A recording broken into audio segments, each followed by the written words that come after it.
दोस्तों नमस्कार। 4 PM गुजरात पर आप सभी का बहुत बहुत स्वागत है। मैं हूं आपका दोस्त मयूर जानी। दोस्तों ये छोटा सा वीडियो बनने वाला है। इसमें एक या दो खबर हम आपको बताएंगे। है वैसे गुजरात से संबंधित, लेकिन अब सबकी रुचि रहती है कि गुजरात में क्या हो रहा है, तो आप तक सब चीजें पहुंचाना बहुत जरूरी हो जाता है। हाँ, देखिए जबलपुर में वो एयरपोर्ट का छज्जा गिरा। फिर आप देखते हैं ये नई दिल्ली एयरपोर्ट पे जो है वो भी गिरा। तो इसके बाद हमारे गुजरात के भी नए बने एयरपोर्ट को ये लगा कि भैया यहाँ सब गिर रहा है तो हमारे वहां भी कुछ तो गिरना चाहिए। तो यहाँ से अहमदाबाद से आप राजकोट जाएंगे, तो जैसे ही चोटीला क्रॉस करेंगे तो चोटीला से राजकोट के बीच में आपको ये इंटरनेशनल एयरपोर्ट बना हुआ मिलेगा। आपको उस तरफ जाने वाला रास्ता दिखेगा जिसका नाम है हीरासर इंटरनेशनल एयरपोर्ट। अब वो बना है, उसको 1 साल भी पूरा नहीं हुआ है ना। वो कुछ मेरे ख्याल से, अगर मुझे ठीक से तारीख याद हो तो 23 जुलाई 2023 है ना। मतलब अभी तो जुलाई तो महीना अभी आएगा, तो 1 साल तो पूरा नहीं हुआ है। लेकिन बारिश का पानी जो है ऊपर वो कैनोपी पे भरा, और भरा तो उसका वेट वो सहन नहीं कर पाया, वो धड़ाम से नीचे गिरा वो पूरा हिस्सा। वो जो एरिया है वो पैसेंजर्स के लिए पिकअप और ड्रॉप वाला इलाका है पूरा। अब सौभाग्यवश वहां पे कोई था नहीं, ना कोई टैक्सी थी, ना कोई व्यक्ति था। तो जान या माल की कोई हानि या नुकसान तो नहीं हुआ। लेकिन इस सरकार की साख में जो गिरावट लगातार हो रही है, चुनाव में जो है, कमजोर बहुमत के बाद सत्ता बनाने के बाद भी जो हो रहा है, उसमें उसकी साख जो है उसमें गिरावट हो रही है। तो वो गिरावट जो है वो जारी है। दृश्य मैं आपको दिखाता हूँ, दृश्य आप देख लीजिए। ये कुछ इस तरह के हैं। हीरासर इंटरनेशनल एयरपोर्ट पर डूम टूटी।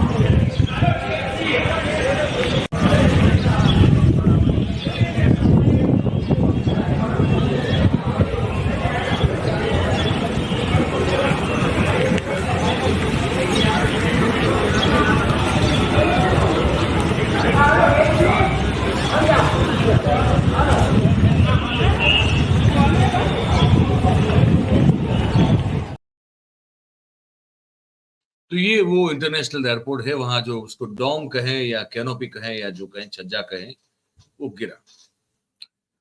अच्छा, अब ये कब, जब इनॉग्रेट हुआ था उसके भी दृश्य दिखाना जरूरी है, क्योंकि फिर आप कहेंगे कि भाई आपने वो तो दिखाया नहीं हमको। तो ये भी देख लीजिए। प्रधानमंत्री नरेंद्र मोदी राजकोट में, गुजरात में हैं और इसी क्रम में उन्होंने राजकोट के अंतर्राष्ट्रीय हवाई अड्डे के नए टर्मिनल का उद्घाटन किया।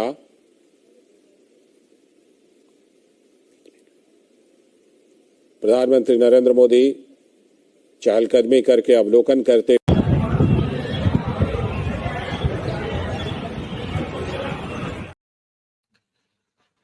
तो अब इसका दोषारोपण, इसका जिम्मा किस पे डालेंगे? नेहरू तो थे नहीं इसको बनाने के लिए, ना तो शास्त्री जी थे, ना इंदिरा गांधी थी, ना मोरारजी देसाई थे, ना राजीव गांधी थे, ना वाजपेयी थे, मनमोहन सिंह भी नहीं थे। ये तो आपने बनाया है ना। तो क्यों फिर इसको, फिर भी जो है कैसे भी करके क्यों इसका जिम्मा नेहरू पे न डाल दिया जाए? तो बड़ी अच्छी अच्छी मतलब सटायर चलते हैं इधर वो एक्स पर। तो किसी ने लिखा, मैंने वो डाली थी अपने एक्स अकाउंट पे, वो पोस्ट किया था। तो किसी एक जो है वो एक्स यूजर ने जो है उसमें कमेंट किया हमारे उसमें कि मयूर भाई ऐसा है कि आप समझिए, इसका भी दोषारोपण तो कांग्रेस पर कर ही सकते हैं। मैंने कहा कैसे कर सकते हैं? तो कहा कि देखिए राजकोट का नाम जो है रा से शुरू होता है। मैंने कहा जी बिल्कुल। बोले फिर रा को जो है गांधी से जोड़ दीजिए, राहुल गांधी हो गए। मैंने कहा हाँ वो हो जाते हैं।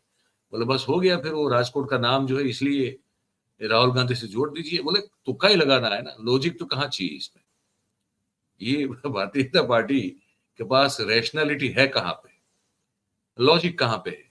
बोले कुछ भी बोल देते हैं। जैसे वो सुधांशु त्रिवेदी का सुना होगा ना आपने, वो बड़ा एक वो क्लिप वायरल है जिसमें वो मतलब कि क्या मतलब भाई साहब मियाँ जो है वो गिरे लेकिन टंगड़ी जो है इतनी ऊंची के पूछे मत। वो जो अब जो हो रही है ना टिप्पणियां कि भाई ये अयोध्या जो है उसमें वहां पे और उसके आसपास के 100 किलोमीटर के इलाकों में भारतीय जनता पार्टी साफ हो गई इस चुनाव में। फिर ये भी कहा गया कि राम से जुड़े जितने भी पवित्र स्थल है उत्तर प्रदेश में, वहां हर जगह पे भाजपा हार गई।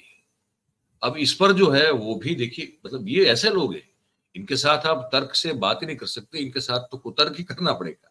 क्योंकि वो जो कुतर्क पेश किया सुधांशु जी ने, वो कुछ यूं था कि कहते हैं लोग कि हार गए हम लोग, लेकिन आप इसके पीछे का मर्म नहीं समझ पा रहे हैं। बोले हम बताते हैं वो मर्म क्या है। तो कहा कि वो लोग जो आज तक राम हुए ही है या नहीं इसका भी जो है कभी समर्थन नहीं करते थे, वो लोग अब राम के नाम का नाम मतलब लेने लगे हैं, जपने लगे हैं। ये सबसे बड़ी उपलब्धि है भाजपा की हार के बाद। तो इनसे तो क्या बात करें। तो पर ये कमनसीबी है भाजपा की कि ये तो पूर्णतः शुद्ध रूप से बिल्कुल भारतीय जनता पार्टी के शासन में बना हुआ ये एयरपोर्ट है। अब इसके ये हाल। एक और दृश्य मैं आपको दिखा दूं, ठीक है, और उसको देखिए और पीछे की खबर बता दूं मैं आपको। आप जानते हैं कि वो जो नीट में पर्चा लीक हुआ है उसके पूरे तार जो है हमारे गुजरात से जुड़े हुए हैं। और गुजरात में हमारा जो गोधरा है, जो पहले से ही बेचारा वो साबरमती एक्सप्रेस के डिब्बे को जलाने के नाम पर बदनाम हो चुका है, उसी गोधरा से वहां ये तार जुड़े हुए हैं। और वहां जो है वो जो जलाराम स्कूल है उसके जो प्रिंसिपल और उसके बाकी लोग, और वहां गोधरा में भारतीय जनता पार्टी के जो लघुमती मतलब कि माइनॉरिटी सेल है उसके जो वहां के नेता हैं, आरिफ नाम है उनका, वो सबको पकड़ लिया गया, पेश किया गया है कोर्ट में। तो वो दृश्य आप देखेंगे और खबर में जो है आपको बड़ी तुषार भट्ट, आपको कोई गिल्टी फील है? आप बच्चों के भविष्य के साथ खिलवाड़ कर रहे थे, तुषार भट्ट क्या कहेंगे? तुषार भट्ट कुछ 10-10 लाख रुपए ले रहे थे, कौन कौन मिला हुआ है? क्या बिहार केस से कोई लिंक है आपका?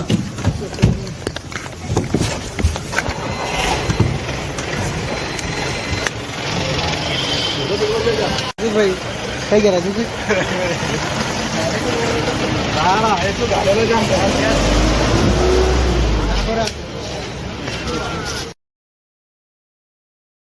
तो इनको इस तरह से ले जाया गया। आप ये दृश्य देखिए, आवाज पीछे जो है मेरी आपको सुनाई देगी और मैं आपको जो है खबर जो है पूरी बता दूं। इसमें हुआ ये है कि ये जो सीबीआई की जांच चल रही है वो थोड़ी तेज हुई ये बताया जा रहा है। और गोधरा का जो चीफ कोर्ट है वहां का, जिसे हम डिस्ट्रिक्ट कोर्ट भी कह सकते हैं, उस कोर्ट ने ये जो 4 अक्यूज्ड हैं उसके 4 दिन के रिमांड जो है वो मंजूर किए हैं। और सीबीआई के द्वारा तमाम ये जो आप देख रहे हैं आरोपी, इनकी कस्टडी जो है वो ले ली गई है, ठीक है।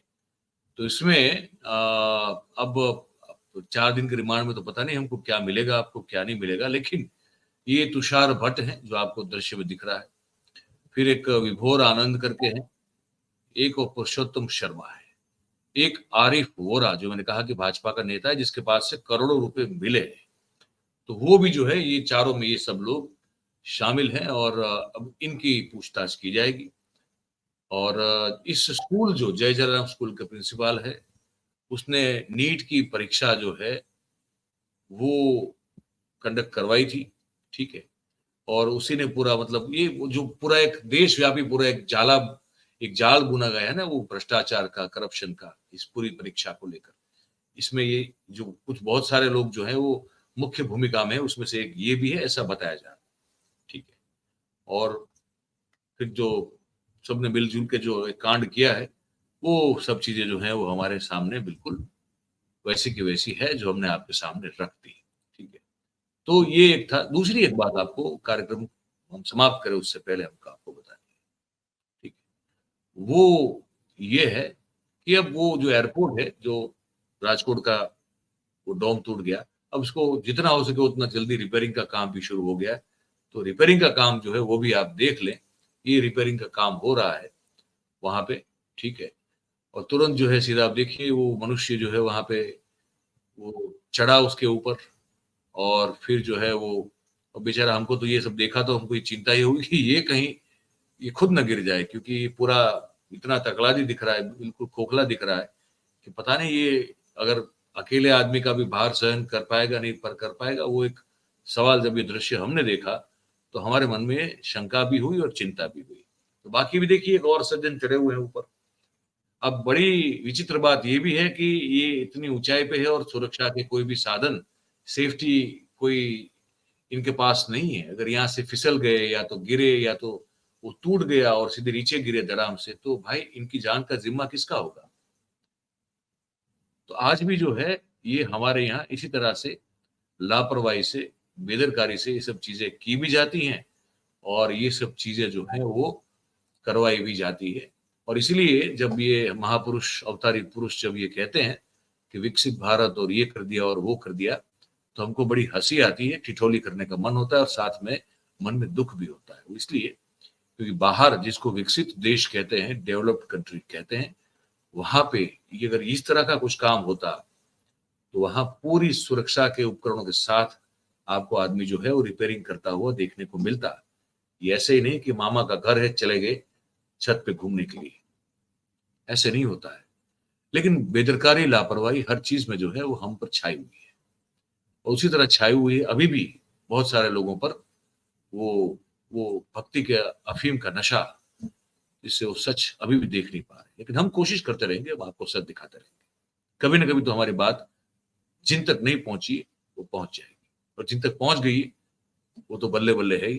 तो इसी बात के साथ इस कार्यक्रम को हम यही समाप्त कर दें। नहीं, अभी नहीं करेंगे। एक बात बतानी बड़ी महत्वपूर्ण, ये देख लीजिए भाई साहब, ये इनको देख लीजिए, ये देखिए, ये बताना रह जाता तो फिर तो अधूरा रह जाता पूरा मामला।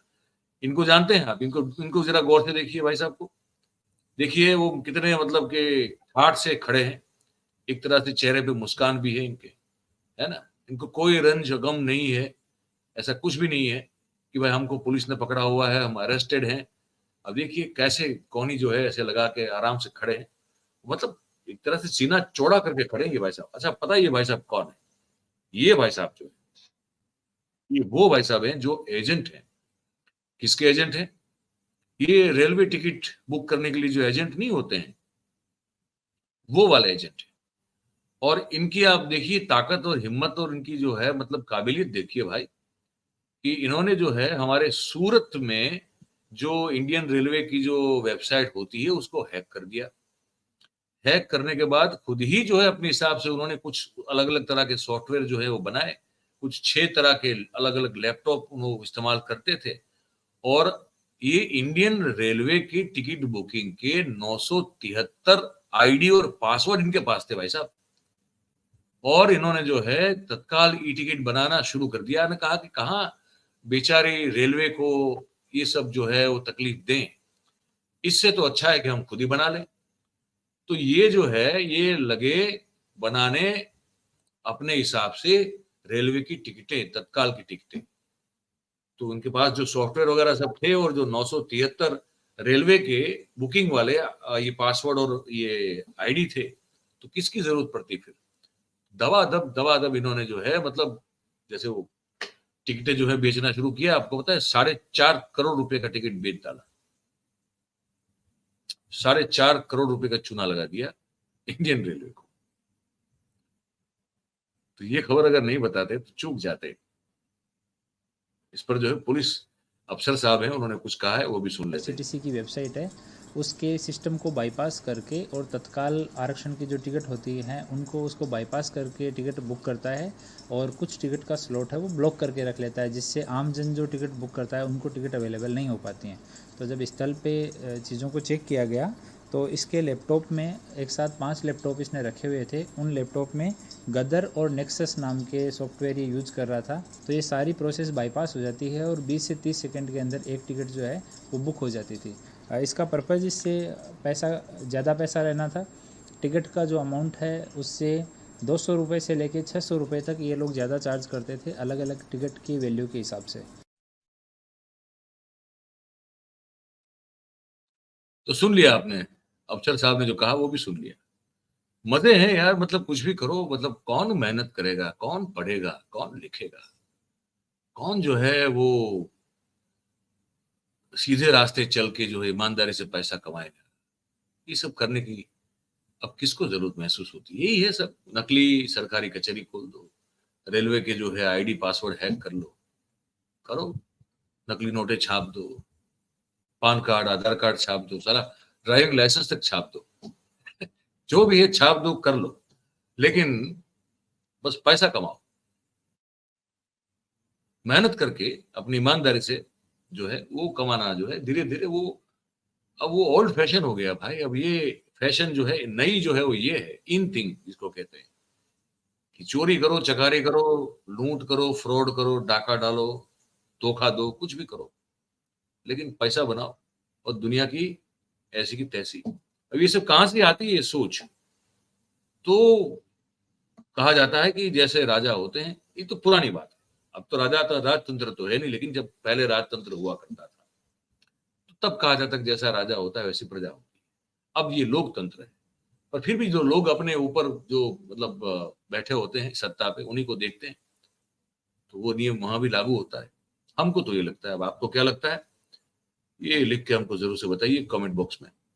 और अगर आपको बात अच्छी लगी हो तो फिर इस वीडियो को आप लाइक करें, इसके लिंक को आप हो सके उतना शेयर करें, और हमारा जो चैनल है 4 PM गुजरात, आप उसे सब्सक्राइब करें और अपने आसपास के लोगों से करवाएं। बहुत बहुत धन्यवाद करेंगे आप सभी का इस कार्यक्रम में हमारे साथ जुड़ने के लिए। Thank you very much. नमस्कार।